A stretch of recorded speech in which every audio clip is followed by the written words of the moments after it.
Each year, Microsoft Research hosts hundreds of influential speakers from around the world, including leading scientists, renowned experts in technology, book authors, and leading academics, and makes videos of these lectures freely available.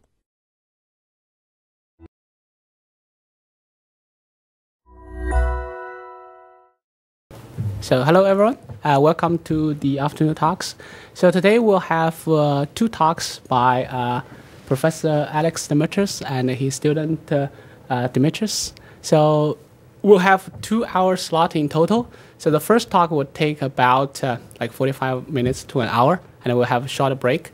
And then we'll have Demetrius talking about the second topic. So the first one is erasure codes for big data over Hadoop. The second topic is large-scale sparse PCA for Twitter analysis. Okay, so that one will start about an hour from now. So let me first introduce Alex. So Alex is currently assistant professor at USC.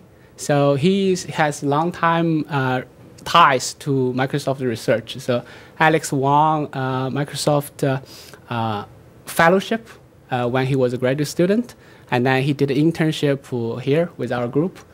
And then he graduated from Berkeley around 2008. That's right. Right, and he did postdoc at Caltech for 1 year, and then he's assistant professor at the USC.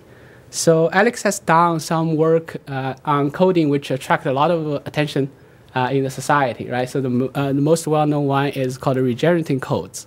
So for regenerating code, he has won a dissertation award from Berkeley, and also the 2010 IEEE Data Storage Committee Best Paper Award.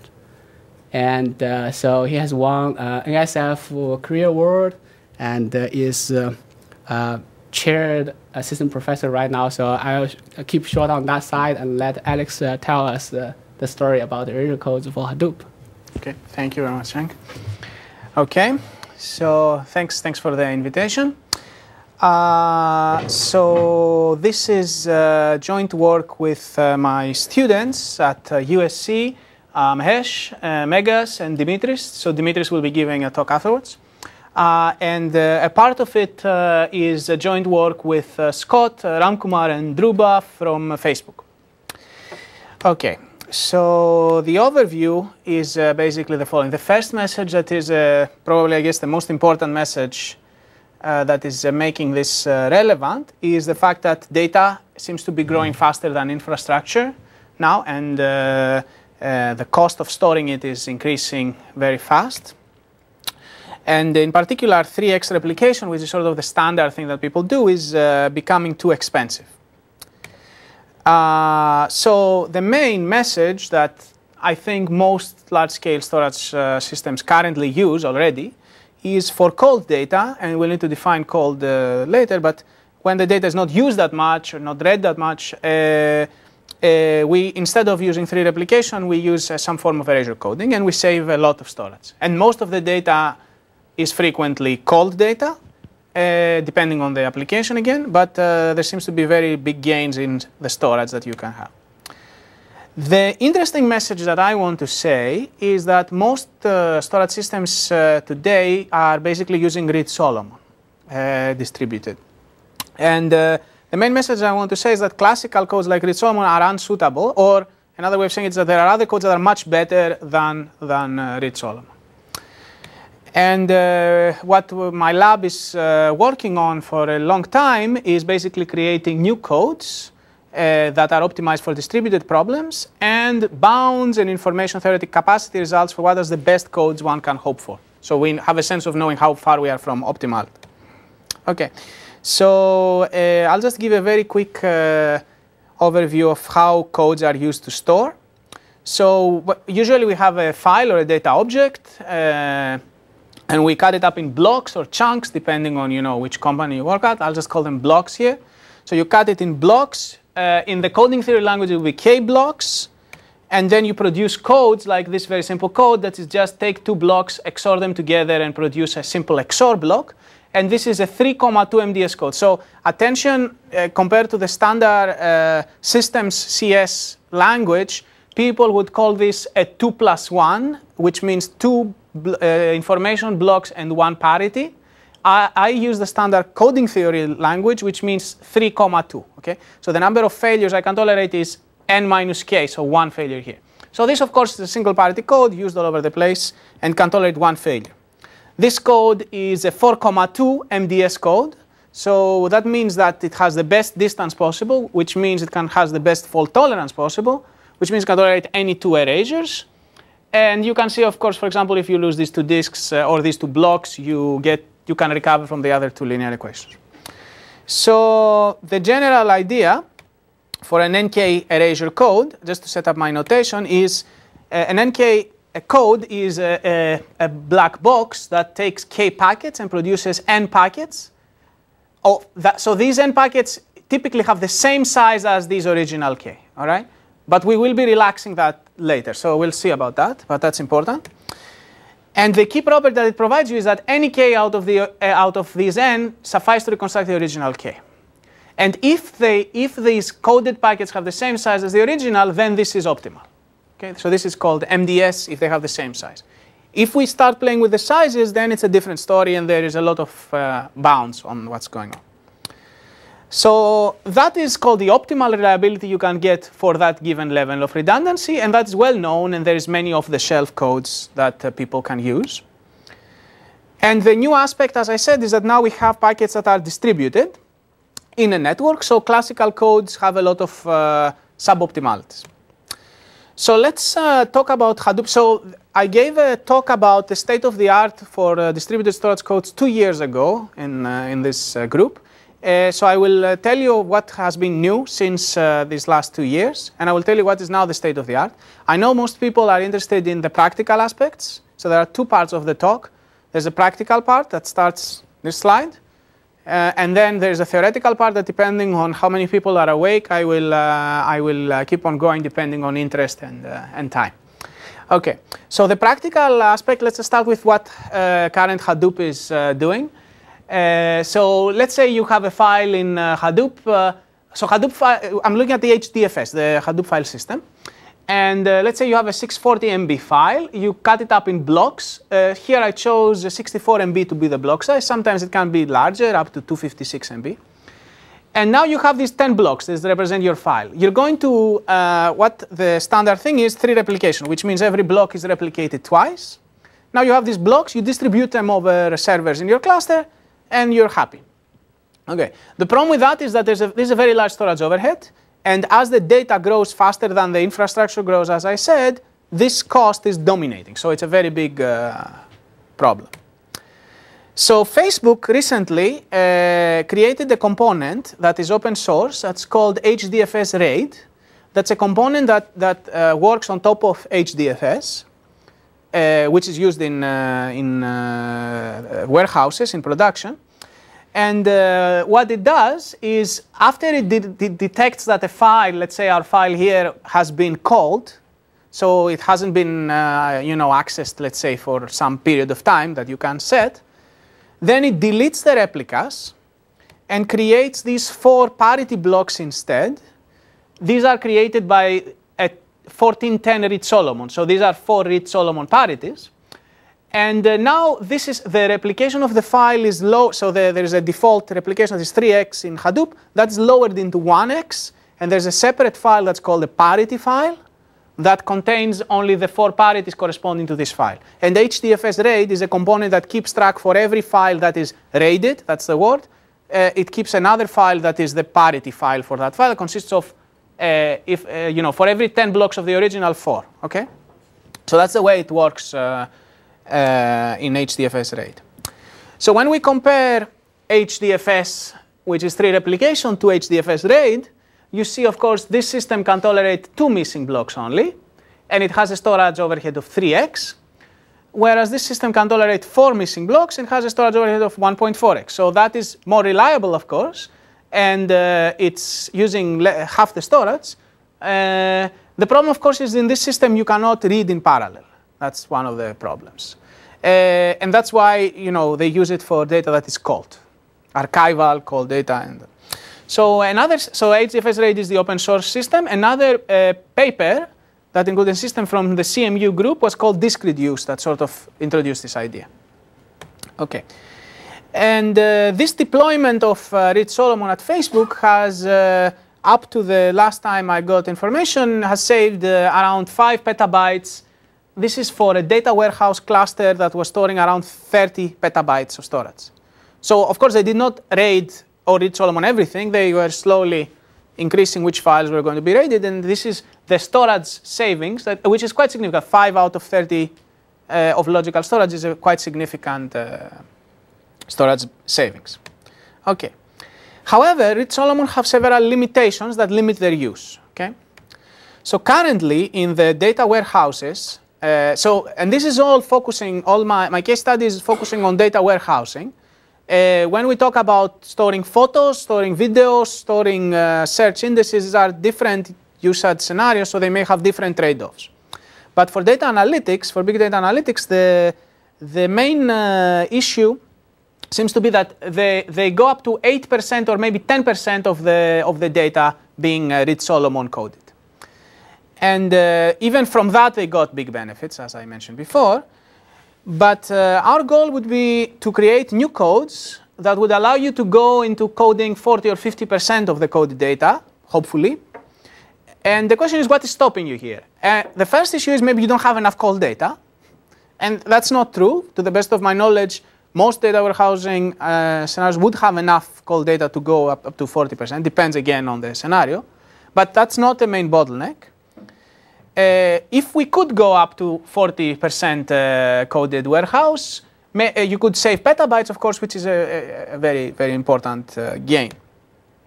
And the bottleneck I want to argue is what's called the repair problem, or different variants of the repair problem. So what is the repair problem? This here I'm showing is a 1014 Reed-Solomon code. These 14 blocks were stored in different machines in a cluster.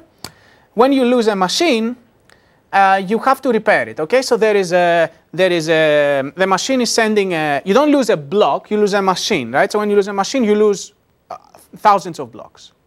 So when a machine stops sending a heartbeat to the name node, as it's called in HDFS, then the name node says, okay, maybe this guy will come up, maybe waits, I don't know, 10 minutes, depending on the configuration, and then after a while it triggers a repair job, a MapReduce job that is repairing every single block that was in that node that's dead.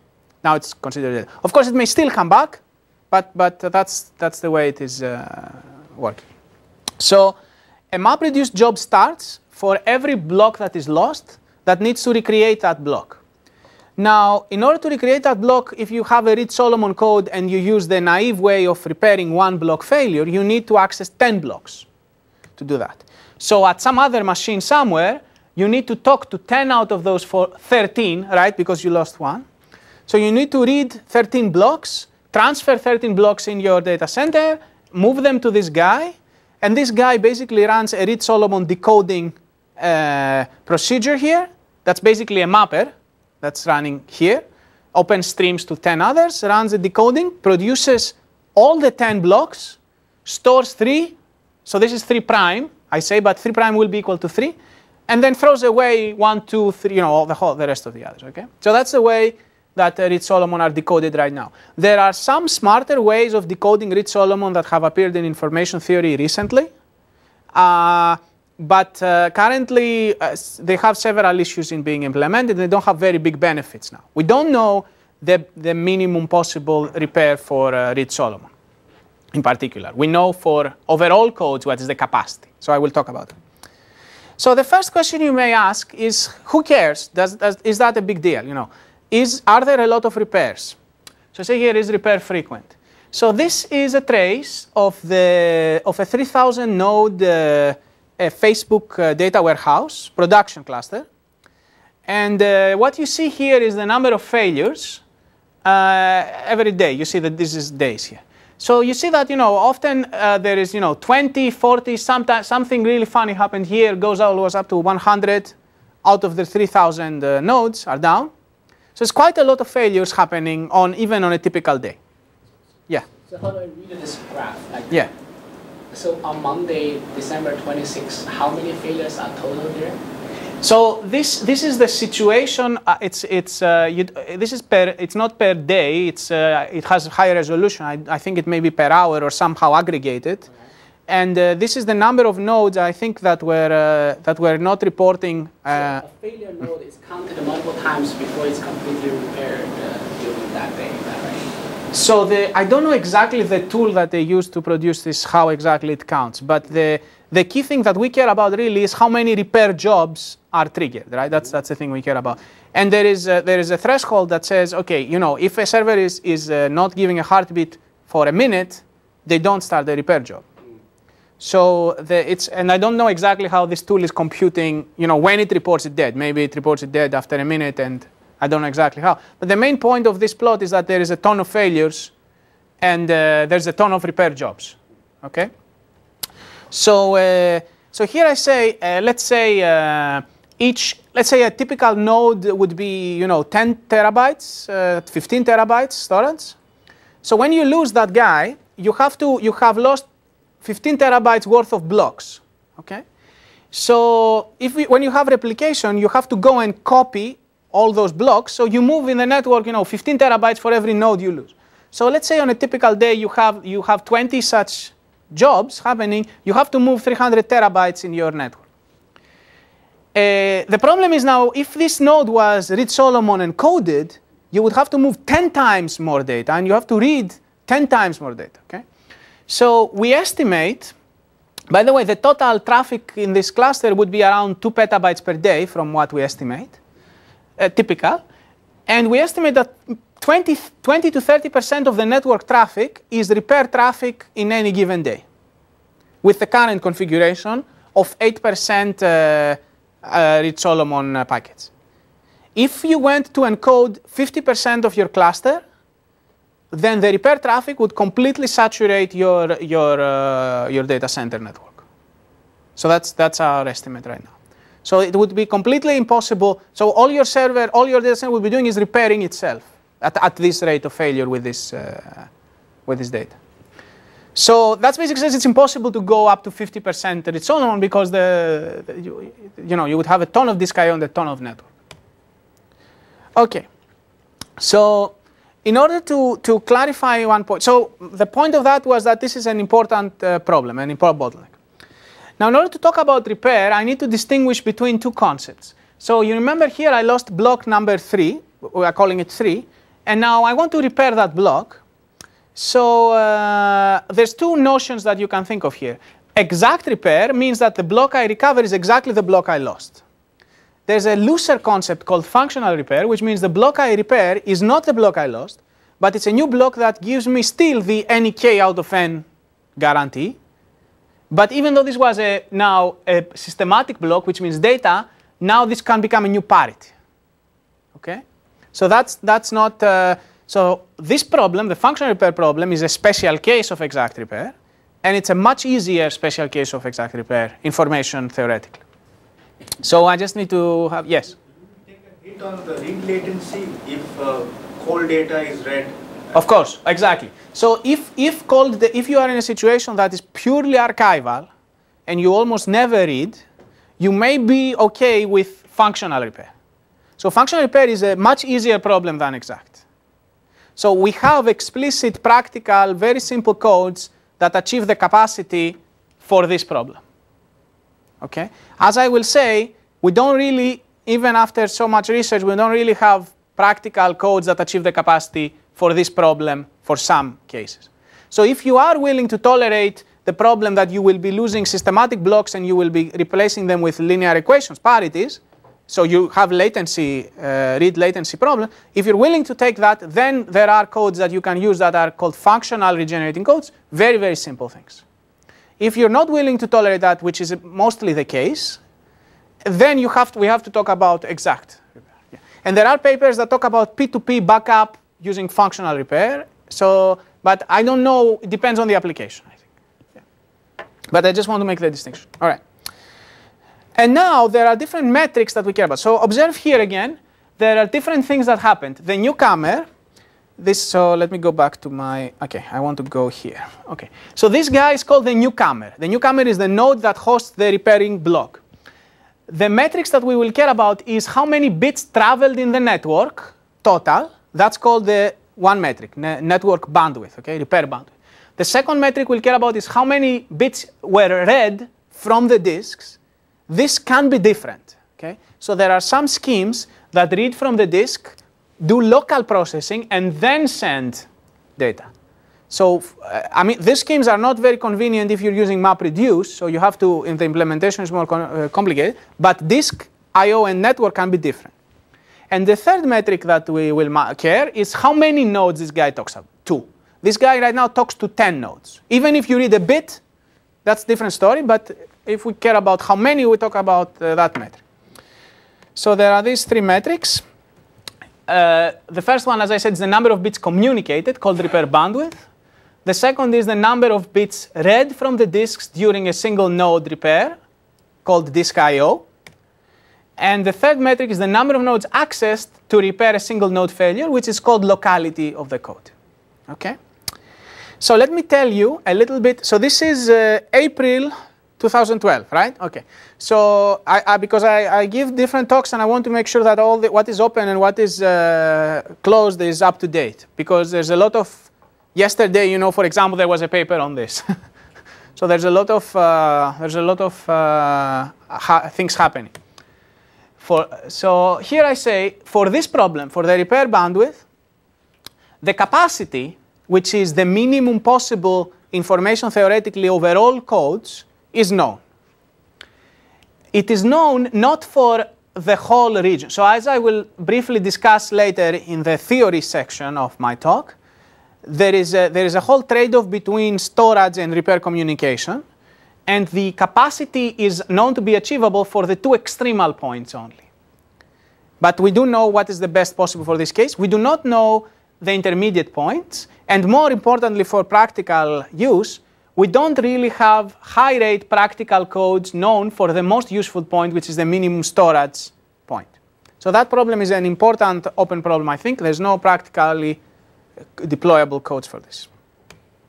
For the second problem, I mean, there are codes that are near optimal here, but we don't have exactly optimal. They are capacity bound, so it's an active area. For this problem, the disk I/O, the capacity, the minimum amount of information that needs to be read, is open, is unknown. There is an obvious bound that you can give that says you will never be sending things you never read, right? You never send, okay. So an obvious bound is that the repair bandwidth is always a bound on the disk I/O. But can you actually match the disk I/O to be equal to this capacity?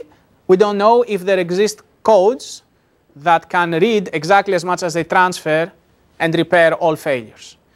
There is again some work on this, but the general, both the capacity and explicit codes are open for this problem. Is it clear? Does anybody have any questions? Okay. And the third problem is a simpler metric, which doesn't care how much you read or how much you transfer, just cares if you talk to a node or if you don't. So I just want to keep the repairs as called localized. So I would like a single block failure to correspond to a node talks only to 3 other nodes. So this is called locality. So what is very recently, the capacity for scalar codes was discovered by some people in this room, Huang, Gopalan, Yekanin. So I will talk about this. And there are very few explicit code constructions for special cases, and we have one, and I will talk about that. So this is sort of the landscape of the metrics that people care about. Depending on the problem, people care about different metrics differently. And then I'm going to talk about the practical implementation we did now, unless you want to. So, and then we have a whole theory discussion if you want to learn the bounds and the codes for each one of those things. Okay, are there any questions for this? Okay, maybe. All right, so let me just move to the a little bit about what's practically deployed, and we'll move about the theory later. Okay, so this here is, so we're going to talk a little bit about practice. So this here is a real system that was deployed at the Chinese University of Hong Kong. It was using a regenerating code developed by Rashmi et al. And it was running on 8 nodes. Then there was a bigger version that was published in FAST this year that was running on bigger. This here is how failures are introduced into the system. So This is me cutting off one of the disks. Okay, it's not true. This was one implementation that used a specific code that I can tell you about. The main problem of that code is that the disk I/O was very high. Okay, so it wasn't a very, so for the Hadoop scenario, it wasn't exactly the practically useful code. Let me tell you now a little bit more about the Hadoop MapReduce infrastructure and the implementation of one specific new code that we did in Hadoop. So Hadoop MapReduce, the way I understand is basically that it is the open source version of the Google file system and the Google MapReduce framework. But it is open source and free. It consists of two components, the file system, which is called HDFS, and the data analytics or processing system that's called MapReduce. And together it's called Apache Hadoop MapReduce. So hundreds of companies are using Hadoop. And tens of startups are developing tools for Hadoop. So it's a very, very exciting area. There's a lot of buzzwords happening. The whole big data buzzword now, I think, is basically founded on these tools. In particular, the tool that we care about is HDFS RAID, which I talked about a little bit. It's a Reed-Solomon add-on module that sits and works with HDFS. It exists as an open source. You can download it.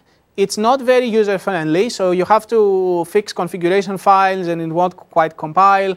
So you need to hack it up a little bit. If anybody wants more information to run HDFS RAID, send me an email, and we've spent a month trying to make it work.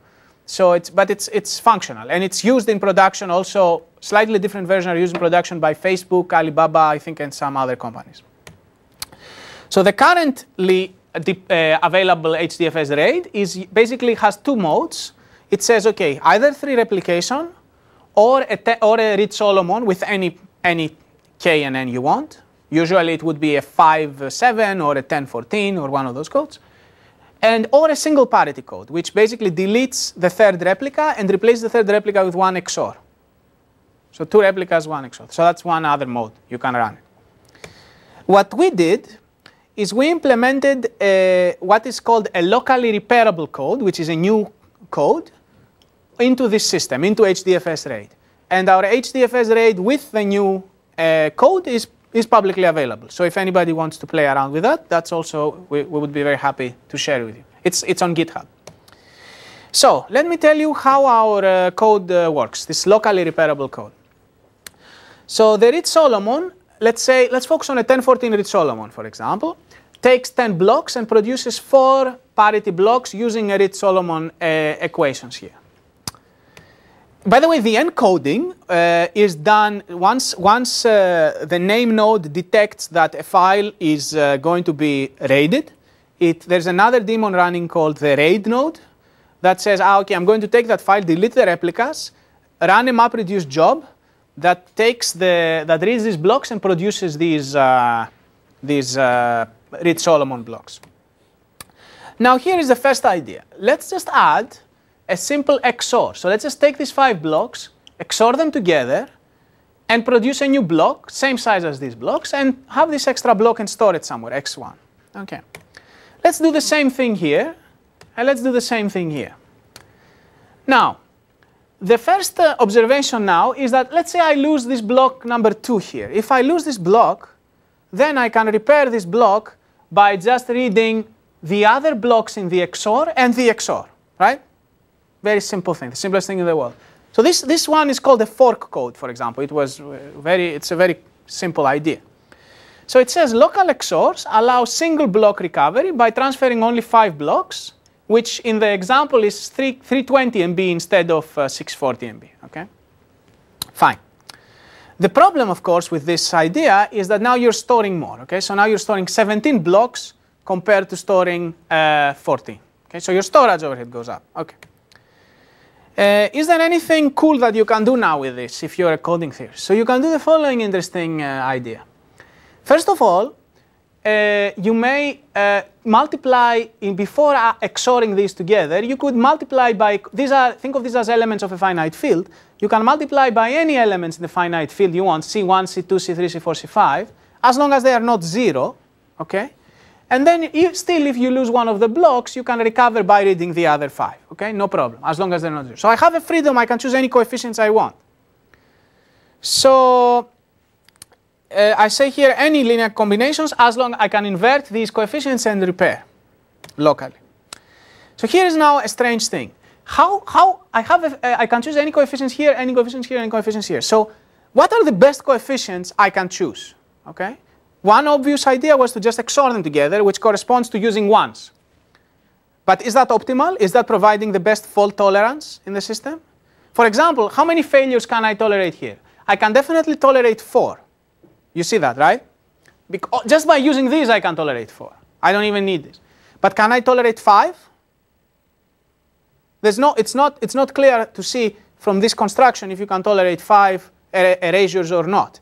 So the thing is, depending on how you choose these coefficients, the distance of the code, the fault tolerance of the code can change. Okay? So how you choose these coefficients in an optimal way, we don't have a general polynomial time method of doing that. You can do it, we have a way that does that, that says, if we choose these coefficients randomly in a large finite field, we can bound the probability that this code is not matching the best distance possible. Or we could check exponentially many subsets. And for a 1014, maybe we can check. But in particular, what we did is, if we choose this, you see, these coefficients and these coefficients here, these are ones now, but they don't have to be ones, right? So these coefficients and these coefficients depend on how you choose these coefficients, right?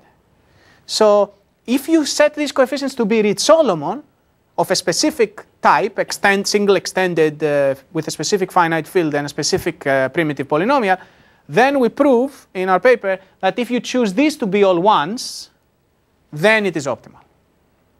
But in general, we don't have a general construction of choosing. So here is another cool thing you can do here. You can choose these coefficients, these and these and these, so that this funny business happens. If I take this fork, as it's called, the local parity, and this local parity, and I XOR these local parities together, I get this local parity. So it turns out you can do that. And if you do that, do you see now what I can do? Now, this is called now, we call it an implied parity. I don't even have to store this anymore, because I can XOR these two together and get it. So how do I repair? I don't store x3. So when I have a failure, this node fails, I'm going to read his friends, 1, 2, 3.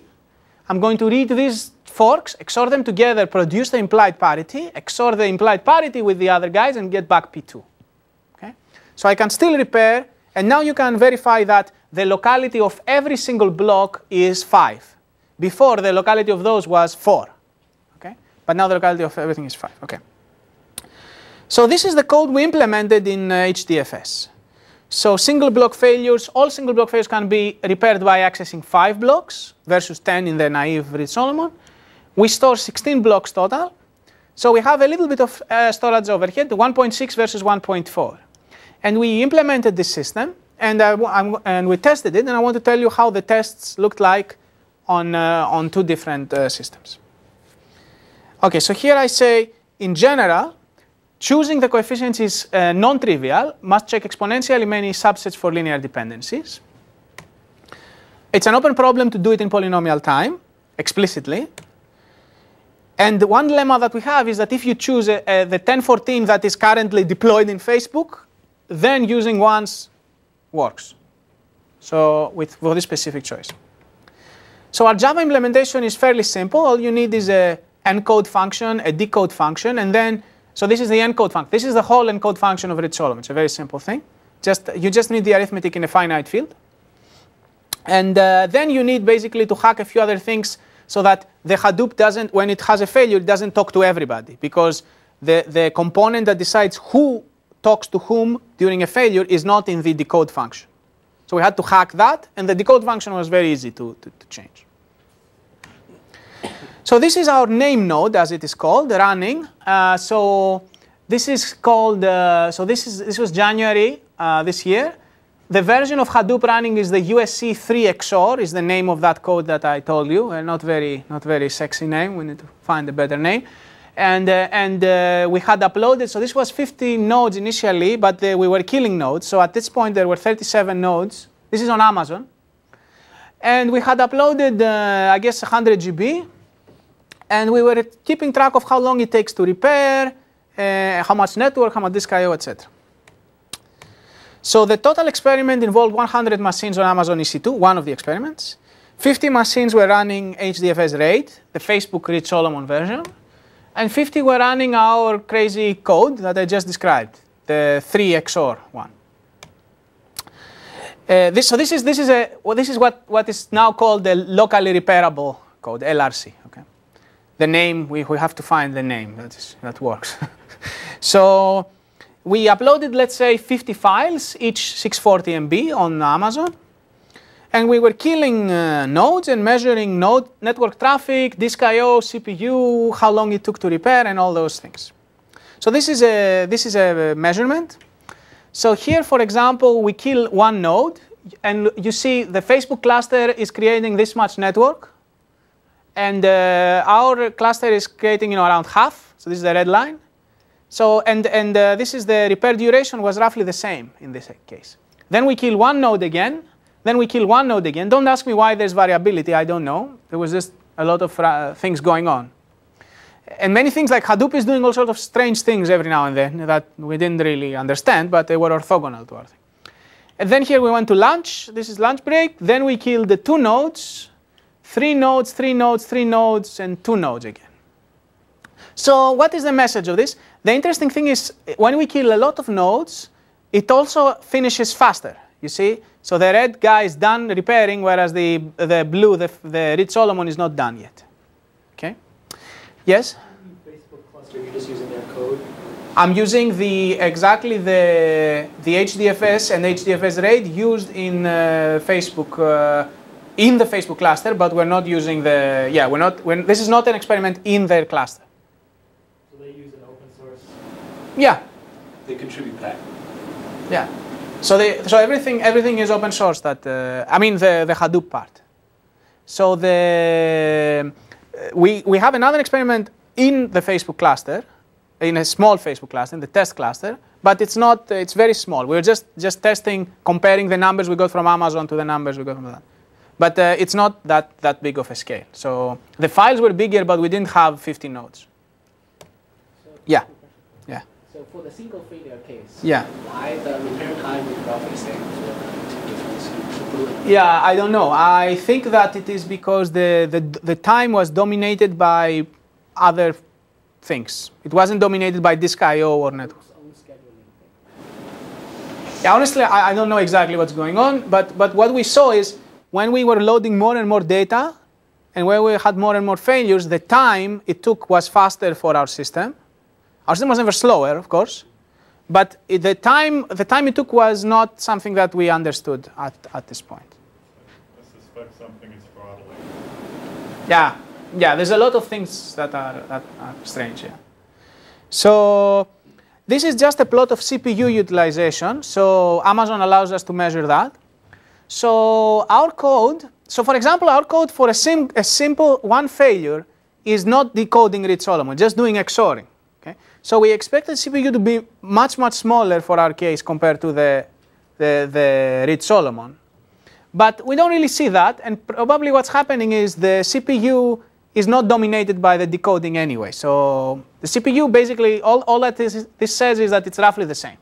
Okay, so the CPU is roughly the same. In theory, we expected it to be much faster. The decoding is much faster, but there's a lot of other things going on that probably dominate CPU anyway, at least at this scale.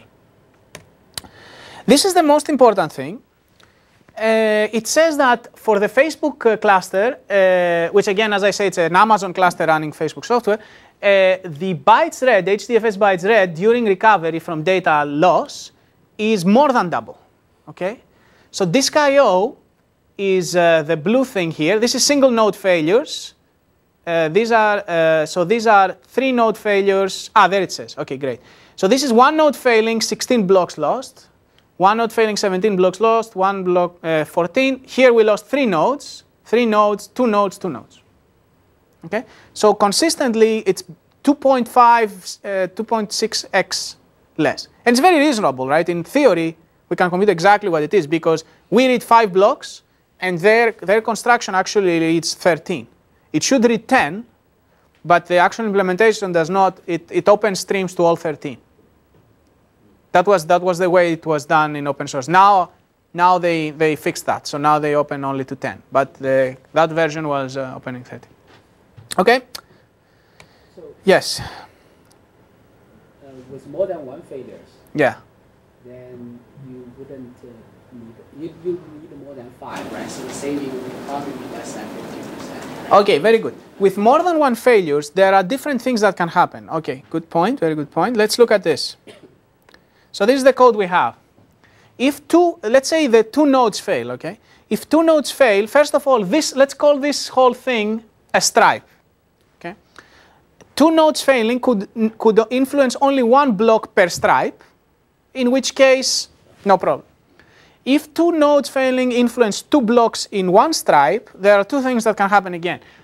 Either, for example, block 2 and block 7 are lost, in which case the local repairs work. But if block 2 and block 3 fail, then local repairs do not work. So the way we implemented this is we start what's called a light decoder. So there's a light decoder that tries to repair just from the locals. If it can't do it, it throws an exception, says I give up, and then the standard Facebook Reed-Solomon decoder takes over. And we made sure that the Reed-Solomon decoder was still their own Reed-Solomon decoder because we didn't want to make a less efficient or more efficient Reed-Solomon. So to compare exactly the same thing. Okay. So basically that's what we introduced, a light decoder that was between the standard procedure. Okay. But most 2 failures would still be either influencing only 0 or 1 block from each stripe, or even if they were 2, it was quite common that you got benefits. Okay. So there's depends on how much a stripe is influenced. Okay. So that's why it's not obvious to measure the benefits, theoretically, but they must. So observations. A new storage code reduces the bytes read roughly by 2.6x, both in theory and in measurement. The network bandwidth consumed is reduced by approximately a factor of 2. The disadvantages we use for 14% more storage, and the CPU we thought we would be better, but we didn't measure that, so it's similar. So the other interesting thing is that in several cases we were 30 to 40% faster in repairs, especially in the larger scale repairs or the larger scale system that we tested. And that is important because that increases your actual availability. So it increases the degraded read and the MTTDL, the mean time to lose data. So in the theoretical analysis, you can say you get a ton more zeros of data availability from Reed-Solomon from this code compared to Reed-Solomon. Okay. And the gains, that's the other thing that I want to say, is that if you are willing to use bigger codes, so a 4550 LRC would give you super good storage efficiency, very close to 1.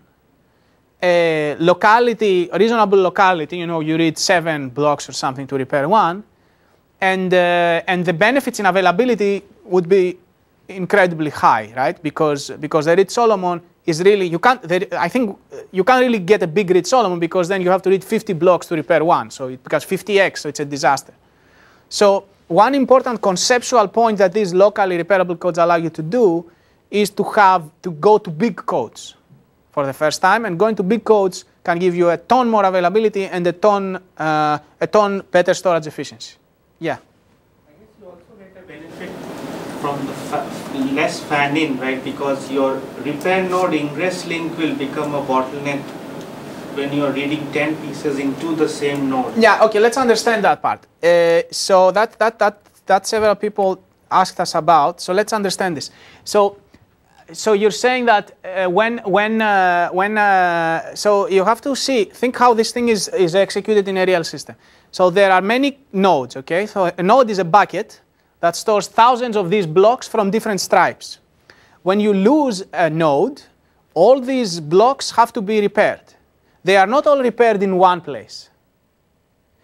So there's a MapReduce job that says this block will be repaired there, this block will be. So there's a placement policy that HDFS is running, and depending on the placement policy, it will, so there is no issue of everything being read in one point, because, you see what I'm saying?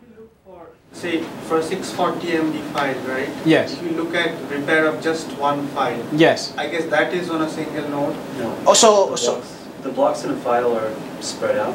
the block, okay, so there's two Paired things. blocks. Yeah, he's It'll right. schedule a task for each block that is lost. It will determine that the blocks are under-replicated and make a MapReduce job per block, regardless of what node is But placed. if you Yes, but per block, he's right. Per block, you read 50 blocks. That's true. Yeah, that's true. look at per block per file, let's say in a file only one block. That's right. You're correct. It's on one node. Yeah. So it is a virtualized network environment, right? There's other traffic on that, and maybe it's a 1G link in the current generation. Yes. So even if you consider one file, No, but that's what I'm saying. So you are absolutely correct that per block, one block is being repaired at one node, and that block needs to talk to 5 others. Okay. If it needed to talk to 10 others, that would be, double the traffic arriving here. Fine, that's true. However, this does not scale, because as we go to thousands of nodes and thousands of blocks, the code still stays at 1014. Okay, so now if you were indeed at a very large code, let's say you had the code that had the 5055, then one block would, if one block had to read 50, then perhaps that would, but it would not be as you scale the nodes, you scale the files. That's orthogonal, because the files are distributed and every node is doing a local little block repair. So at local, if per stripe, you are correct. So if per stripe the 50 degree would be a problem, then yes, but that degree does not scale. That's all I'm saying. Yeah. Okay, good. Other questions? Yes. I'm missing why the read I, in this case, the read IO and the network are different. Oh. Where could you repeat why it? Or Why, okay, because the network is TCP/IP, and God knows what it does. So I don't know what. So the network, the way that the network is happening, is Hadoop. So HDFS opens a stream, right? And it's just overhead of transmission stuff. there's a ton of things that are happening. Yeah, it's not explained by the theory. Yeah. So I don't expect these things to, as we grow, I don't expect these things to become very different. I think they would be within a constant factor. But in practice, it's roughly 2x versus 2.6x. So this difference, I have no idea what's going on. Yeah. Because it opens TCP streams, God knows what it's doing. And then we were killing nodes at the same time, right? So there's a lot of things happening. Sounds a lot like was reading all 13 copies. That would come out. It was. That would come out to 2.6, but then would come out to 2.6 for the IOs as well. Yeah, but you see, the network was not consistent at all. So The first 5 locals, so if they fail over, right? So that It could balance out. yeah, but there's a lot of strange things. So this is what Amazon calls network in. Network. There's something else that. So this is a sum of the arriving network traffic at each node. The network out was slightly different. Now, how is it? I don't know exactly what the Amazon monitor is measuring. And there's a lot of crazy things that Hadoop is doing. Sometimes, for example, Hadoop might send, so this measures, for example, the pings, right? It measures the heartbeats. It measures many other things that are not just our own business, right?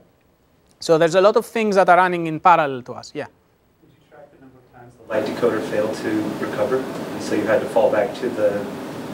Good question.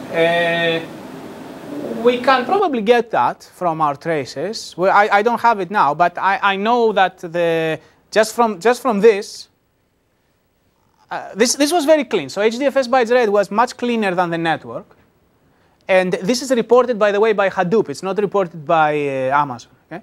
So from this we can estimate, and most of the time it was basically the light decoders. I mean, in the cases after we had killed a lot of stuff, our cluster was getting smaller and smaller, and then it was more likely that 3 failures would kill 2 things from the same stripe, But most of the time it was and if you have a big cluster, then it's very uncommon, right? That 2 things kill the same stripe. networking per VM, what No, total network. how is it reported by Amazon? Is it per VM or per application? There is a tool that you can get aggregate or per VM, yeah, per instance as they call it. Yes. Do you have any measures of liveness or usability of the cluster during these processes? I know with replication level 3, they use it both for, recoverability of data as well as scale out. So they'll choose nodes to be as close to the data as possible, and you can run more jobs touching the same data this way, right? So you're saying if you run another MapReduce job at the same time? Right, if you have actual workload, right? So this is a system sitting idle. That's right. With things just dying. That's right. And self-recovering. That's right. Nothing happening. That's right. Now, user workload will, of course, if you have any kind of metric like Terrasort, they'll actually eat bandwidth. So it gives it a meaningful, how much bandwidth is being used is now meaningful to task overhead. That's right. As well as the disk reads. And with HDFS's triple replication, the data is live while it's being recovered. In this case, isn't the data dead while it's being recovered? Don't you have to block tasks? Yeah. So it depends. So okay, very good. All are very good points. So first of all, we never, as you saw, we never compared replication to any of the coding schemes here. Replication is much faster if you run another MapReduce job at the same time. Of course, it can read other things. So we think of it as a multi-layer system. Okay, so if you have, for hot data, it's 3 replication. If you decide to code, then we're just comparing the coding options here. Okay, so so that's the first step. That's why we never compare to 3 replication, because that's a different layer of our abstraction. Now between codes, we block fewer things, right? We talk to fewer nodes most of the time. We create less network. We did a few small experiments where we were running another job at the same time, and then we killed nodes and saw the repairs. And we did see the big benefits of Reed-Solomon of LRC compared to Reed-Solomon, but they were super noisy. So we have a few plots on that, but so far we haven't included them. But yes, certainly you're right. The other job will create traffic and disk I/O, and it will take longer to complete if you're during a repair. But you need to repeat that, many times, because sometimes you kill something and it's not being touched by the other job at the same time. So there's a lot of averaging you need to do in order to get nice plots, and we didn't do that at that scale. But yes, you're absolutely correct. Did I answer all the questions? I think for the most part. I think there's still a question of the practicality of it of both implementations in terms of we don't see that it even does block, right? Like the jobs could try to read it and just fail to read blocks and just fall apart. No, but so that is still something you'd have to see the implementation actually run it with a live. We can see that the idle system consumes fewer resources. Theoretically, things should be higher throughput, but we can't see that the implementation is sound enough to carry real traffic. And so that's the thing we just have to mess with. So the HDFS RAID is running in production, right? So the HDFS RAID has all the mechanisms to protect what you're saying. So the hacked version we have should do the same. Now, how much better it does, I haven't consistently measured, but we all expect it to be better. Yeah. Okay. So these are the conclusions of that. Yes. It's a minimum system scale in terms of number of nodes, right? Because if a node is failing, you are repairing portions on different nodes, right? And these nodes are doing other work. They're serving other systematic pieces for real traffic or whatever. Yes. So if you don't have enough nodes, each node will have too much burden of the repair. Yeah. And I guess that was the question or something. But that's true. But this is as much true. This is more true for Reed-Solomon compared to LRC, right? Well, I'm saying if you go from, yes, but if you go from 3x replication to network this ERC code repair, so there you are increasing the minimum threshold of system scale because you need to do more work for repair. So for the same amount of storage failed at a node, you need to spread it out to more nodes. Yeah, but the system scale is the least of my worries here, because it would be, this, what is the lower bound? Right. But there is 33,000 nodes is easily in a cluster. Right? 33,000 nodes may not be on the same. No, sorry, not 33. 3K. Sorry. Yeah. So, like you have to also look at same rack, because as you go up the hierarchy, the the network is oversubscribed, right? So repair traffic becomes a bottleneck. Yeah. So repair, in our case, repair traffic is a bottleneck already. So specifically, if you have inter-cluster repair traffic, that will become an even more bottleneck. What I'm saying is you have to have the repair localized to islands of high interconnect bandwidth. Okay. So that the network does not become the bottleneck. Okay. So that the placing things and repairing locally in a multi-hierarchical type of in-rack, across-rack, across-data center is very interesting. Right now, to the best of my knowledge, there's very few systems that do, across-data center Hadoop. We are very interested in this, but we haven't worked on it. So yeah, but definitely this is the next step to worry about. Yeah, sure. So much like reader-writer locks have a percentage at which the threshold for using a reader-writer lock versus a critical section is no longer worth it. You just go to the critical section. It seems like for this particular algorithm, the correlation between machine failure and rack failure, there is a rate at which if machines and racks go down as one unit, like maybe they share a power supply, the Reed-Solomon is the better approach versus trying to do local, because local would fail every time, right? If you're trying to do local ribbons. Okay, no, but there's two things. There's two notions of local that we need to distinguish. Local, you mean placing blocks in the same rack? In local, I'm assuming that the 5 is in the same rack. Is fairly local, right? Okay. As opposed to sprawled. Okay, that's not true in the current implementation. I can see why you may want to do that. And that right now, the placement, the default Hadoop placement is random for 3 replication. Actually, 3 replication, I usually try to keep 2 copies in the same rack and 1 across. But when they do coded, so the Reed-Solomon are across racks. So each one of the 14 blocks are in 14 racks. And we think if you want to maximize reliability, the way that we didn't hack the placement, okay? But so right now the implementation is just placing 16 blocks in 16 different racks. So that's what it will do. Now, if you want to play around with placement, you can do that, but we haven't gotten there, and I think it's a messy world.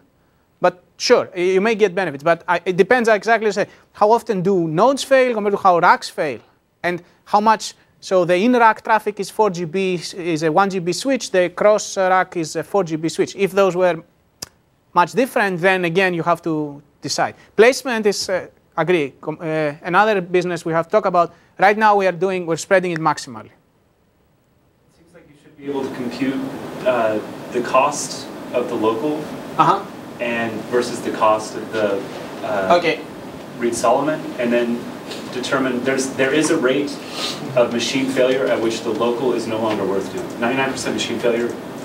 Compared to rack failure and also network network. Crossover here. Yeah, I agree. And I think it would be interesting to have that. I mean, this seems mostly theoretical in terms of where it's coming from and the proof. Yeah. So it would be an interesting value to have for people, because there are things like Google who built the GFS on things sitting on pizza boxes, like literal pizza boxes, not some concept of a rack box, but physical pizza boxes, right? When they first made GFS. Okay.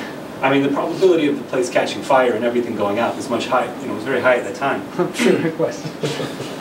So it'd be interesting to have an actual value, so that as people design their data centers, they can sort of pick and choose. Sure.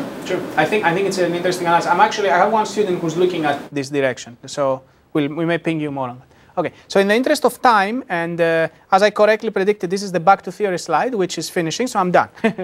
Yeah. Questions related to reliability. Yes, please. Can you go back to the code? Yes. So this code, I understand, of course it can basically fix all 4 failures. Yes. Can it basically fix all 5 failures? For example, the failure of 6 to 10. Very good question.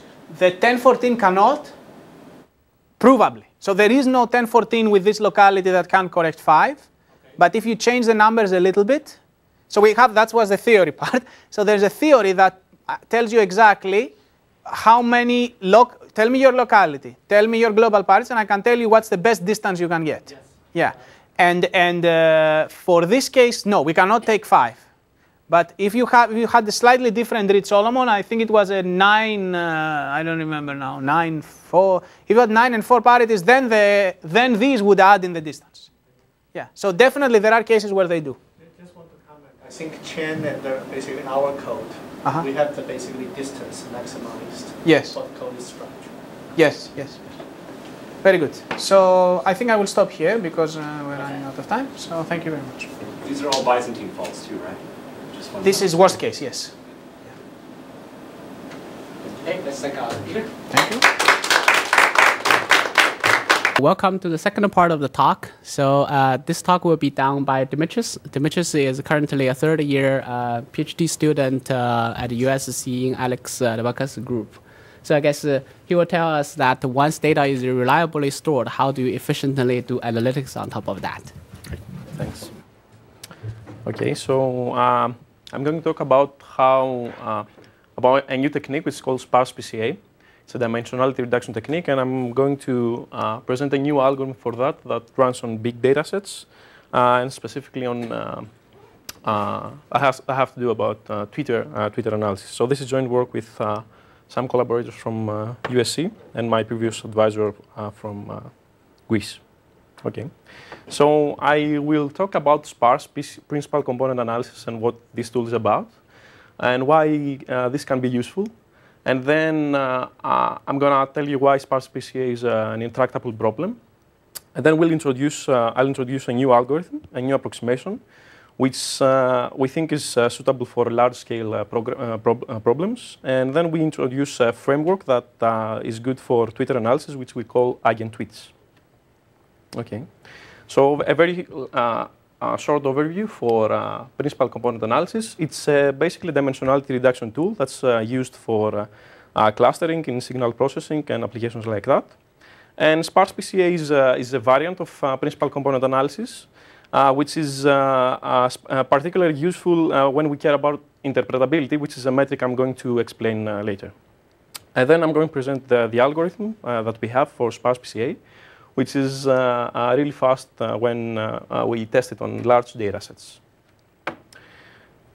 So I will basically explain the techniques on the Twitter model, but this can be taking, we can generally consider any data set. So we can assume that we have tweets. So tweets are sentences that comprise of very few words, like 5 words or a small number of words. And then what we do is we generate a vector, a very long vector, and each index of this vector corresponds to a word. And whenever a word appears in a tweet, I put a 1 here. So this is a very long vector. For example, it's about 50,000 in the datasets that we are testing. And the vector is super sparse, so it has like 5 or 10 non-zero entries. So this is a sample. This is our sample vector of length 50K. So what we do is we collect a bunch of these vectors, of these tweets, and we collect them in a big matrix. So this matrix S, the sample matrix, contains all these vectors. Each vector is a tweet, and each row corresponds to a word. Whenever there's a 1, it means that this tweet, for example, has this word. Okay. So what we want to do is we want to find a sparse vector that closely matches my dataset. So I want to find a vector that is really close, a tweet that matches the tweets in my dataset. So what is the metric I care about? It's the metric of sum of projections. So I have this vector, and I take inner products with my dataset. So an inner product of a vector with a tweet in my dataset tells me how much this vector matches each vector in my dataset here. So I want to maximize the sum of these projections, of these inner products. So I want to solve this problem here. Okay. So the way we can solve it is principal component analysis. The first step is we create an empirical correlation matrix R, which is produced by taking inner products of S with itself. And R, the correlation matrix in the entry I and J. Basically, the I and J entry of R is counting exactly the number of times that word I appears with word J in my data set. So if I want to find a vector that maximizes the projections, which is this problem can be recast to this maximization here. So instead of having the maximization of X transpose S, I norm squared, I can just maximize X transpose S, S transpose X. And this is this quadratic form here. Now, this problem we know how to solve. The solution to this is the top eigenvector of my of my sample correlation matrix. So we can, SVD can give me a solution of this problem in polynomial time, or it can, so it's, the worst time complexity is n squared, but it can be faster depending on the sparsity of my sample matrix. That is how many non-zero entries my sample matrix has. Okay. So now the problem with PCA is that actually it doesn't solve the problem I want to solve. So the problem is that the top eigenvector, the solution to this optimization problem, is going to be a super dense vector. So the solution of this maximization here is going to be a vector which has non-zero loadings in all its entries, and each entry corresponds to a specific word. Now, having a dense vector is not good because this is supposed to be a tweet, and a tweet that consists of thousands of words is not interpretable. It doesn't make any sense. So I would like to have a super sparse vector that does the same job, that maximizes this net product. So I would like to have a sparse vector because sparsity means interpretability. So I would like to have a vector like that. I would have like a vector that had entries, in strong earthquake quiz and morning, which would indicate that the main topic of a particular tweet dataset is that there was an earthquake in Greece, for example. So a sparse vector is much better than a dense vector in terms of interpretability and clustering. Okay. So I want to solve the same problem with the added constraint of sparsity. So I want to maximize this quadratic form subject to the L2, the norm 1 constraint and the cardinality constraint. So this means that I want to find a vector that has only k non-zero entries. And in practice, I'm going to just enforce it to be 5 or 6 or something like that, a really small and constant number with respect to my problem size. Now, this constraint here is exactly the thing that makes my problem NP-hard. So this is a combinatorial constraint, which makes the problem intractable. So sparse PCA is NP-hard. Okay, so there have been introduced many approximation and many relaxation schemes. The easiest thing one can do is I can simply compute the vanilla PCA, and I could just threshold all my, I could just keep the k highest, the k maximum absolute value entries, right? There are also some regression techniques, some SDP relaxations, a generalized power method, some a new technique based on a block coordinate ascent algorithm. But in general, the problem is intractable, and especially when I go to very large data sets, all these methods, with the exception of this one, are really become basically intractable. So when I talk about data sets of hundreds of thousands of entries and hundreds of thousands of words, these methods cannot run. So we want to start with a very, we want to introduce an approximation, and we want to start with something really easy. So I'll start with the assumption that my correlation matrix is rank 1. I want to check if my correlation matrix was rank 1, if the problem would be easy. Okay. So the approximation that we have basically solves the parse PCA if R is low rank. So if R has, if my correlation matrix has constant rank, then the sparse PCA is a polynomial time, is a polytime problem. But this is not enough, and we also introduce a feature elimination. So it means that in the Twitter dataset, this will eliminate words that will never appear in my optimal solution. And this is key to run our approximation on large datasets. So, okay. The key is that we can always decompose R, because it's positive semi-definite, into the sum of outer products of its eigenvectors. So V1 is the leading eigenvector, V2 is the second eigenvector, and so on. We will approximate R with R1, and R1 is going to be a rank 1 matrix, which is going to be this inner product. Okay? So I'm asking the same question again. If R is rank 1, if I use this matrix, can I solve the sparse PCA problem? So okay, so this is my problem here, which I can replace R1 with the outer product, and all this basically boils down to this maximization. Okay, so I want to maximize this absolute sum. Okay, now do you think that this is an easy problem? So basically, this boils down to a sorting problem. You just need to keep the k absolute, the k maximum absolute values of V1. And these are going to be the optimal indices, the optimal words, in a sense, k words, in a sense. So this problem I can easily solve. I just need to solve the entries, the absolute entries of V, and just keep the k maximum entries. Okay. So this is basically equivalent to thresholding, right? I just compute like vanilla PCA, keep the leading eigenvectors, threshold the entries, the n minus k smallest entries. Right. So if my correlation matrix would have been rank 1, then I know how to solve the problem. So I can basically, it's just a sorting problem. It reduced to a sorting problem. So now the question is, let's take it a step further, and let's check what happens when R has rank 2. Okay. So when R has rank 2, when I do the rank 2 approximation, instead of keeping just one eigenvector, I just keep the sum of these two outer products. Okay. So I have the same maximization here. I replace my R matrix with this matrix here, V1 and V2, which is the two leading eigenvectors of my initial correlation matrix.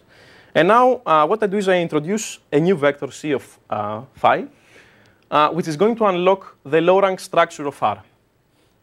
So this vector here is going to basically give me easy instances of a rank 1 problem. All right. So C of phi is going to be a vector that scans the unit circle of dimension 2 and has a unit norm. Now I will use the Cauchy-Schwarz inequality in the following way. So basically, this is my metric here, right? This is the norm. So if I take an inner product of C with this guy here, so this is like a vector, right? So if I take the inner product of this guy with this guy, by the Cauchy-Schwarz inequality, I know that this thing is less than or equal to the product of these two norms. Now, because I'm constraining my C phi to have unit norm, this guy is basically 1. So I have this inequality here, which becomes an equality when C of phi is collinear to this vector here, right? So I introduce a variational characterization of the norm here, of the norm of the matrix. Okay. Now what I will do basically is the following. Instead of solving this problem here, the initial sparse PCA problem for the rank 2 matrix, I will solve a double maximization over both x and phi of this quantity here. So because this thing is less than or equal to this thing, then and the maximum of this thing is equal to this thing, then the maximum over phi and x is going to be equal to the maximum of this. Okay? So this is a variational characterization of this problem, and it kind of looks more complicated, but this is exactly what unlocks the polytime our polytime approximation. Okay. Now the clue here is what happens if we fix the angle phi. So I want to see what happens if we fix this phi here. So if we fix this angle phi here, this is just a vector, right? This is going to be a fixed vector, and this is going to be a max of V transpose X, max of an inner product of a vector. Okay. So this is a rank 1 instance. This is exactly equivalent to a rank 1 instance that I had before, which I can still solve by just sorting my elements. Okay. And by just keeping the k maximum elements. So the clue is that the sparse PC is going to be the solution of one of the many rank 1 instances that there exist out there. So if I was able to scan all phi angles and keep all possible sparse PC candidates, then the maximizer across all phis would be my optimal sparse PC. Okay. So the problem now is that phi is continuous. It's an angle between 0 and pi, and I cannot scan exhaustively all possible angles. So the whole idea that's going to lead to the next step is that the optimal solution here depends on the sortings on the sortings of my v of phi vector. When a sorting changes, then the locally optimal vector changes. Okay. So the clue is the following. If I take this vector here, so I was considering this vector, right? So if I take this vector and write it down again, this is basically its coefficient. So this guy has n coefficients. Each of these coefficients is basically a continuous function, a continuous curve in my angles. So what I will do now is I will just plot these angles and check what's going on. So here I have a random matrix V, and I just plot my V of phi. So this is the first V of phi, second, third, and so on and so forth. And these are plotted. These curves are plotted as a function of phi. Now, what does it mean to fix an angle? So if I fix an angle here, I know how to solve the problem, right? I will just do the sorting thing, and that's it. So for this angle here, my locally optimal 3 sparse vector is going to be the vector that has non-zero loadings in the entries that are denoted by the curves, the top 3 curves that intersect my this line here. So the whole idea is to check what's going on with the sortings of this spanogram. So we call this figure a spanogram. Okay. If I'm able to track all sortings, all possible sortings, I will be able to track all possible rank 1 instances, which means that I will be able to track all possible rank 1, all possible sparse PC candidates. Okay. When does a sorting change? A sorting changes when 2 of these curves intersect. All right. So I have many intersections in this spanogram. And all I want to do is basically find all these intersections and then compute on each intersection the locally optimal sparse PC vector. Okay. So I now want to compute what's the complexity of that. So how many intersections? I need to find the number of intersections because the number of intersections defines the number of rank 1 instances. Okay. So this is a simple problem. You just need to solve this simple equation. So you need the 2 curves intersect when they become equal, or plus minus 1 because I have the absolutes. So the number of all intersections is 2n choose 2 because I have n choose 2 ways to pick 2 curves. So these are exactly the number of curve crossings that I have, and these are exactly the number of sparse PC candidates that I have for my rank 2 approximation. Okay, so the whole idea here is that we introduced a new spherical vector which unlocks the rank 2 structure of my matrix, and it gives me a new view on the problem, right?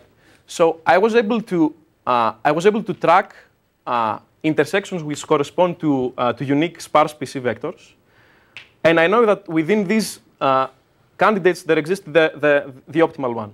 So all I need to do is just plug in the 2 n choose 2 angles in my rank 1 solver, which is just a sorting, and then keep all the candidates, which are going to be quadratic in n. And then I just need to plug them in my initial metric and keep the maximizer. So this is going to be, Clarification. N here is the dimensions. Right. So n here is the number of words. Right. Right. Okay. So, right, which is 50K, which means that I cannot basically run anything above linear, right? So this algorithm is not, as we have it right now, we cannot run it on very large problem sizes. Cool. Okay, so the complexity of this thing is polytime. And we can generalize this for rank D matrices by introducing a spherical vector which scans a hypersphere instead of a circle. And the theorem is that if you approximate your initial correlation matrix with a constant rank 1 plus an identity, and this guy has rank D, then I can compute the optimal sparse PC of this guy in time which is polynomial in n. Now the problem is that the rank is in the exponent here, right? So this is, although it's polytime, it's not tractable. If you go to small n is big N. yes, Okay. right, yeah. So small n is the same. Right. And we also have an approximation guarantee which tells you what's the gap with the optimal solution, how far you are away from the optimal, from what the optimal would give you. Okay. So okay, now this is not enough because, as I told you, the exponent is going to be, although it's going to be constant if the rank is constant, it's large enough for us to not be able to run it on big data sets. Okay. So if I have like 100K words, that is my problem size is 100K, then the complexity is prohibitive. So the clue is that depending on the sortings of these curves in my spanogram, I can drop curves, which means I can drop lines, I can drop words, which will never occur in my top K candidates here. Okay. So the clue is that some curves never get in the top K curves, which means that if a curve never goes up there, then the corresponding word is never going to appear in a sparse K locally optimal vector. Okay. So the idea is to track the K top curves and then just compute the maximum amplitudes of the curves and then find the minimum of these K top curves. The maximum of all the curves that are below this minimum, I can drop them. Okay. So this is an algorithm that basically eliminates curves, which means translates to an elimination of features or an elimination of words.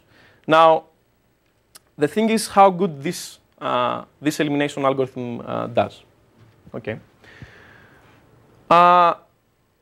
So for synthetic data, for a Gaussian V of rank 2 and a K of 10, having this scaling here, starting with 10 to with 100, 1,000, going up to a million, the number of words or the number of features I'm left with after I do my elimination algorithm is kind of growing logarithmic with my problem size. So what does this basically mean? It means that if I'm at 1 million words here, for example, and I want to solve my problem, I can equivalent solve a problem on 93 words without losing optimality. So a problem on 1 million words is equivalent to a problem in 93 words for this specific instance of my V matrix. So this is basically telling you that for random matrices this works good, but we want to find out if for real data this gives us any benefit. So this is for rank 2 approximation? Yes, this is for rank 2 approximation. It's kind of similar. Similar? Yes. Okay, so let's say rank 5, what will be the number? So it's kind of like D times log n, roughly. Yeah. Okay. So we just first want to see how good the elimination algorithm works on real data sets. And we fix again K to be equal to 10, and we have a data set that consists of hundreds of thousands of tweeters. And each tweet has a constant number of words, about 5 or 10. And the number of unique words in the data set is about, so it's basically n here. Okay. So when I have 1K of words, then I have about 21 words that I only need to check. And then if I go up to 200K, then I just have, again, like 34. So this means basically that the practical data set validates our it's better, yeah. It's slightly better, yeah. So the whole idea is that you can do the rank approximation on your correlation matrix, run the feature elimination, and then run the algorithm that we have for constant rank matrices, constant rank correlation matrices. Okay. So we want to use this for Twitter analysis. We want to use this framework for Twitter analysis. Now, what happens with Twitter is that it outputs many tweets, and each tweet kind of has a tag on it. It doesn't, some are about world news, suggestion, local news, rants, or article pointers. And we would like to have a black box that gets all these tweeters, all these tweets, and outputs events or major trends, or kind of topics during a specific day or a specific time window, like a week or something like that. Okay. So we have a framework which is called eigentweets, and what we want this to do is we want to feed this guy tweets, which are about, in our dataset, which I'm going to talk about it in the next slide. They're about 5K tweets per hour or 50K tweets per day.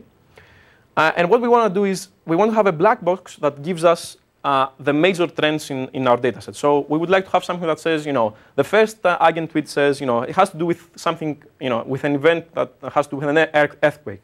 The second has to do about uprising and protests, and the other has to do with deal summer and stuff like that.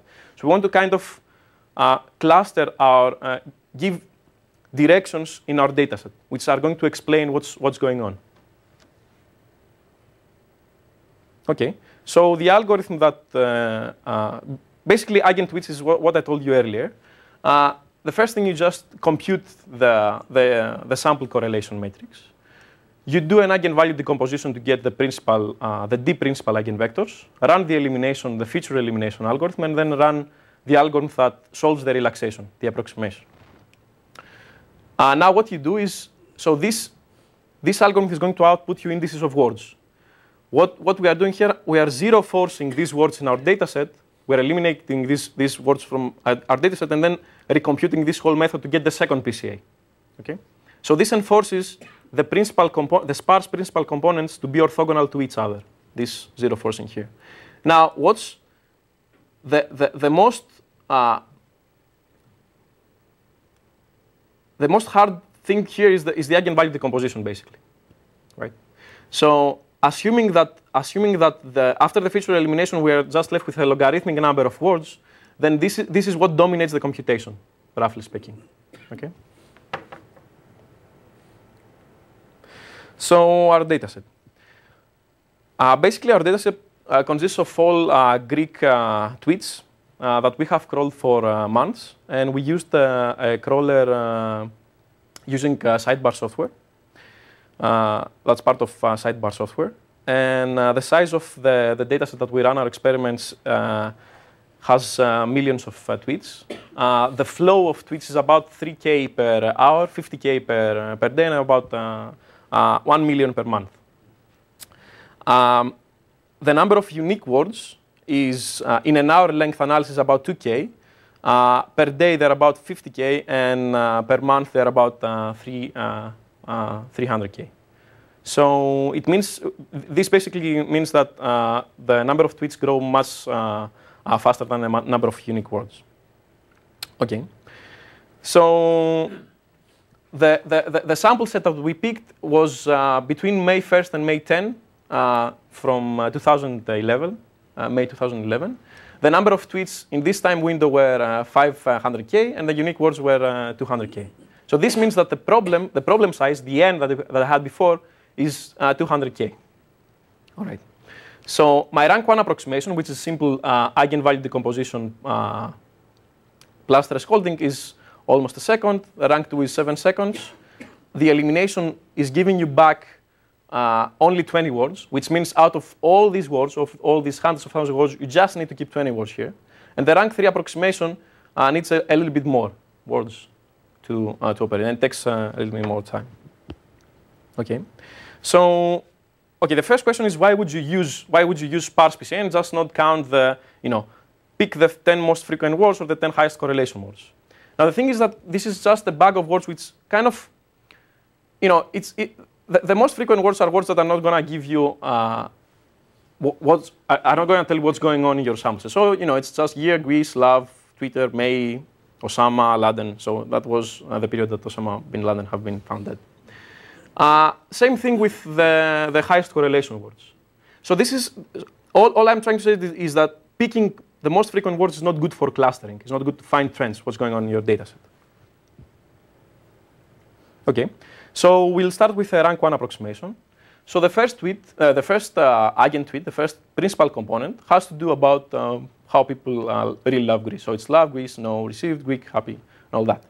So the second principal component is not really good. So it says year Greece, Osama, Laden, Mummies, World, May. So this is basically not a good principal component. It doesn't really tell you what's going on with your dataset, and that's because the rank 1 approximation is not sufficient for the principal components to give you good trends that are interpretable. The third PC is a little bit better. It basically says home, Facebook, Vegos, Thanasis, job, nice days, and this was always also the time window where Thanasis Vegos, which is one of the most favorite comedians in Greece, died. So it kind of gives you what's going on, but it seems that topics are mixing with each other, and that's because of the insufficiency of the approximation. So we take it as one step further, go for a rank 2 approximation. Oh, by the way, here the approximation guarantees almost 80%, which means that there's only a 20% gap tops from the optimal, from the full rank solution. Okay, so I take the rank 2 approximation, which only leaves 20 words out of the 200K words. So the first PC is identical to the first PC of the rank 1 approximation. The second PC kind of clears up things. So it says year, Greece, Mommy's World, Mothers, May, Twitter. So basically, in this time window, there was also the Mother's Day. And the third PC has to do about the death of Osama bin Laden. So now we see that topics are kind of starting to clear up. The approximation guarantee is better here. We have an 86% approximation guarantee, which means that we're like roughly at most 14% away from the optimal.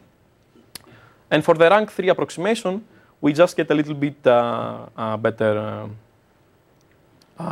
PCs. And the approximation is slightly better as well. We're tops 10% off from the optimal. So although sparse principal component is an intractable problem, there are some nice tractable relaxations. The first result that we have here is that if your correlation matrix is approximated by a low rank, a constant rank correlation matrix, then we can solve the problem in polytime.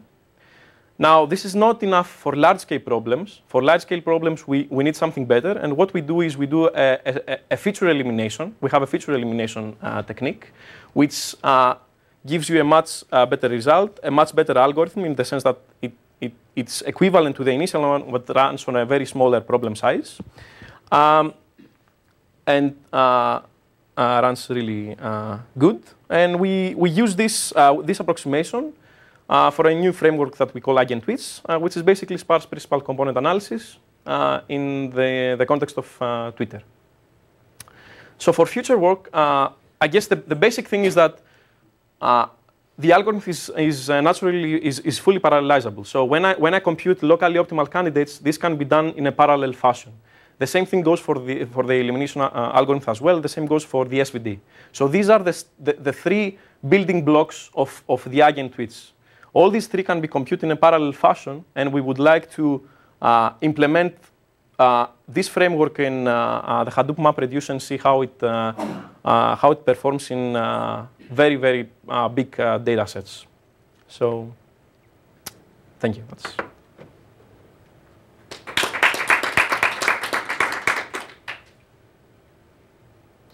To track all the intersections, that can be done in parallel? Yes. So basically all you need to do is you just need to feed the matrices. So if you have like 10 CPUs, you just feed the matrix to each CPU, and each CPU can compute an intersection, right? Or a couple of intersections, or a small number of intersections. So for each intersection, you compute candidates, right? So each machine can compute different candidates, and all these comprise the optimal set, where you know that the optimal PC is in there. They need to exchange with each other, so they need to go in a lockstep way, right? They don't need to exchange information. So basically, the only thing that they need to do is have the matrix, and for that matrix, just pick like the n choose 2 rows, distinct n choose 2 rows. Yeah. Elimination has to go across all the. Yeah, for the elimination part, you need to exchange information between the CPUs. But you can still run it in parallel, but you definitely need to kind of synchronize. Yeah. So once you start doing this in parallel, you probably will run into outliers, right? Some might take longer because they are repairing from failures. Yeah. Can I take a look at the complexity slide? This one? Yeah. So on there, what is S? S Okay. is the dimension Right. of the... Yeah. So basically S is the sparsity of my tweets. Okay. So the sparsity of my tweets means, so in this example, it's like 5 to 10. So if I have, if my matrix is super sparse, it means that my inner products can be computed in a very fast manner. So if I have like a vector, or my outer product, if I have a vector that's super long but has like only 5 entries, then the outer product takes constant time to be computed because I only compute a constant number of multiplications. So this is why all these calculations depend on the sparsity of the matrix. If my matrices were super dense, then both even computing the correlation matrix would be a tough job to do. And what is n small? The n small is the number of features that I need, the number of words that I need to optimize over after I have run my elimination algorithm.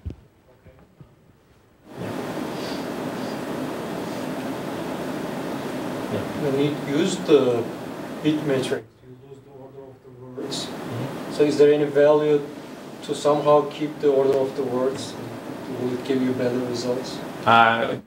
Which order? Like distance by Microsoft and Microsoft by are very different things. Yeah. So when you put them in your vector, they will, by Microsoft and Microsoft by will correspond to the same vector. Yeah, right. They correspond to the same vector, right? So is there any value? Is there any way to keep the order of the words? You can do that, but this will give you a much bigger data set. So now you have a data set that's a matrix, then you would be needing a tensor, right, to keep the orderings, or you know. Or you can have, I mean, one technique is to have pairs of words. Right. But then your length would be. And you would squares, keep local order. But then it would go number of words squared. Right. It will explode, but I'm wondering if there's any shortcut. Like people do all sorts of things. This one is a bag of words. It's the simplest one. Right. But yes, you're right. People do this kind of thing sometimes. But there's no hope of running sparse BCA on that, I guess. Question is, does the elimination of feature will help in that side, right? So once you start blowing up the space, you can also try to apply the concept of eliminating a lot of things. Yeah, this method will work, definitely. Actually, that's an interesting, definitely this method will have no problem. If your features become pairs of words, no problem. I mean, it's all the same. Very sharp. I don't know how well it The question is like, I mean, if the feature becomes pair of words, or let's say triple or triple, how is the complexity of the word of the whole thing, right? Yeah. And you know for sure that n is going to be n squared. That's what you know for sure. So you're getting +1 on your exponent of everything. Not necessarily n squared. I mean, simply because you're not hitting all the triangle. Basically by words in this relations. I guess we need to consider how this thing scales. Yeah. Is this the ideal approach, or do you actually want to find the optimal support for what's happening in Twitter as opposed to the direction? I mean, is there a plot that demonstrates that it tends to actually trend in a way that's optimal for this approach? You can definitely not plot your dataset because it's yeah, exactly. But what you can do for sure is take the sparse principal components, which are basically what you say. They're just index sets, right? They're just like 5 indexes of words, and then you can project your dataset on like 3 principal components, and this will kind of give you clustering of your dataset. How much each point is leaning towards each kind of topic or principal component, and that's the way you can visualize this, projecting on lower dimensions. So I guess you stripped articles, right? Because I didn't see the top dimension be the and I, you. Huh? Yes. So there's a phase of text normalization. So we, in this kind of first order approach, we throw away links, references, stuff like that. All these things. Just keep words, and not all words. We just keep the words that have length, that have more than 3 characters. So we throw away these words, and we also have like a list of words, like me, you, stuff like that, or words that are not giving you anything about the context of a trend. So this, yes, we have to throw away even before we start doing anything like that. Yeah. Because they're going to populate your first principal components. That's the whole idea. So the first thing we do is strip the most common words. Right. Yeah. Then we strip the least common words. Yes. Like statements. Yeah. Yeah. Exactly. The most common words are stripped in an ad hoc way. Right. But the least common words are stripped in a way that's probably never going to throw away something. That's sort of the key. And are they kerned? So like ran and run are stripped, mapped to the same index in the vector? I didn't get that. Like, are they kernelized so that running, ran are all mapped to the same index in the vector, or when we do we have the same verb in multiple tenses? That we should do, but we don't do that now. We should do that though. Yeah, it should definitely give you better examples. So if there's like a small typo, or like what you said, they're gonna be different indices, although they should be the same. Yeah, but we don't do it here. So yeah, for example, you had like Greece in Latin and Greece in Greek text, and this should be mapped in the same index, but we didn't do that. And that's a nice direction. We should follow that as well. Yeah.